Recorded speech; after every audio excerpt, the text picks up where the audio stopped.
This next formula, we're going to be finding areas of triangles that are in a side, side, side format. Okay, that means when you know all the sides, but you don't know any of the angles.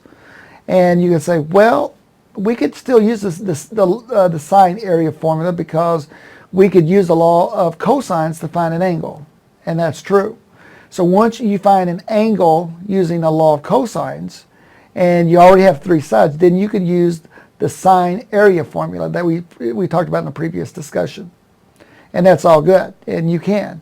But that is requiring an additional formula that you don't need to use. So in that case, if you try it that way, you would use two different formulas. There is a third possibility. There's another one you could do, and this is called Heron's formula. So this is when you know all the sides, but you don't know any of the angles. The area K of a triangle with sides A, B, and C is the square root of S times S minus A times S minus B times S minus C. I have seen the proof of this a few times. Didn't like it every time I saw it.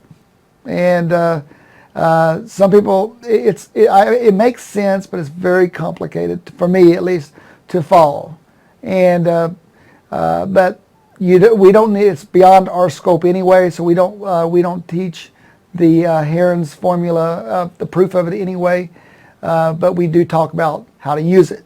All right. And what does the S represent? The S represents 1/2 A plus B plus C.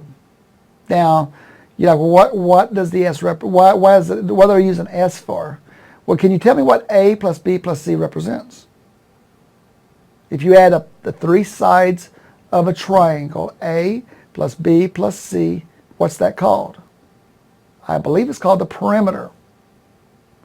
Well, what would you say half of the perimeter would be called? Semi-perimeter. Ah, the letter S. So the letter S represents what we call the semi-perimeter. Cut the perimeter in half. That's what S is. So we take the square root of the semi-perimeter times the semi-perimeter minus one side times the semi-perimeter minus the other side times the semi-perimeter times the third side minus the third side. So it's that formula there. It's square root of S times S minus A times S minus B times S minus C. So yeah, it's kind of a complicated formula. A lot of times people will make a mistake by leaving out that leading S. That's the biggest mistake people will make. They'll just take the square root of S minus A times S minus B times S minus C without the leading S.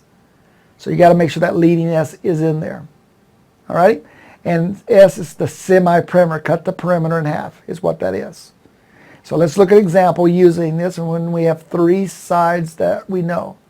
So find the area of a triangle with sides 3, 5, and 6. Again, guys, you could actually find the angle between one of those three sides by using the law of cosines.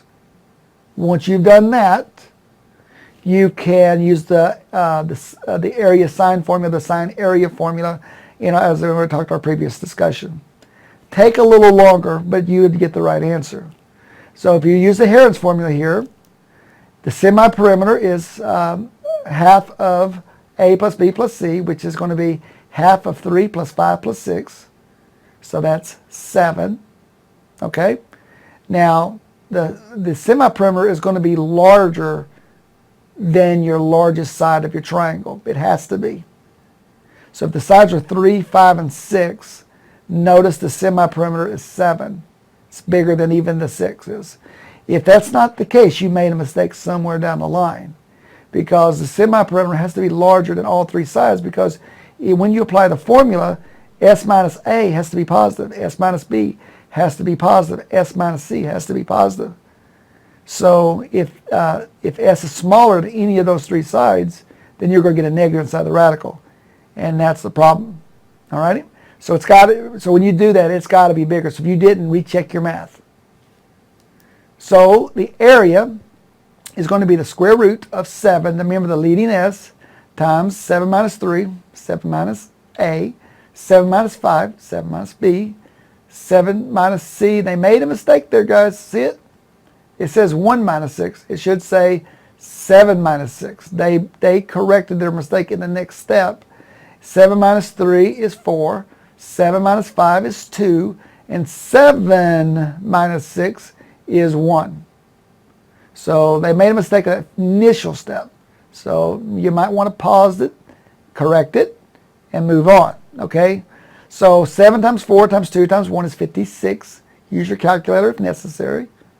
And the square root of 56 is 2 root 14. Now, at some point, I would probably ask for what is the decimal equivalent. So I would be asking you what was the square root of 56 at some point. It's between 7 and 8. I don't know, 7.5, 7.6, somewhere in that ballpark. So, but this is Heron's formula, and it's used to find the side triangles. Okay, and again, the formula is kind of complicated to remember. Like I said, the leading S is misplaced a lot of times. A lot of times you make silly mistakes, which was what the author tried to do. He tried to make a mistake. I helped him out a little bit. It's 7 minus 6 instead of 1 minus 6. So you make silly mistakes anywhere down the line. And but you know, that's the formula to find the area of a triangle. It actually has been used by me in real life. I've actually used this formula when I was finding some area of a plot of land I had that was in triangular shape. I just found the perimeter of. I just counted off the size of the lot of land, and then used this formula and tell me how many square feet it had. So it has practicality. So otherwise, I'd have been just guessing what the area was. So, but anyway, that ends this Heron's formula discussion. If you have any questions on that, like to see another example or two, let me know and we'll talk about it. And you have a good day.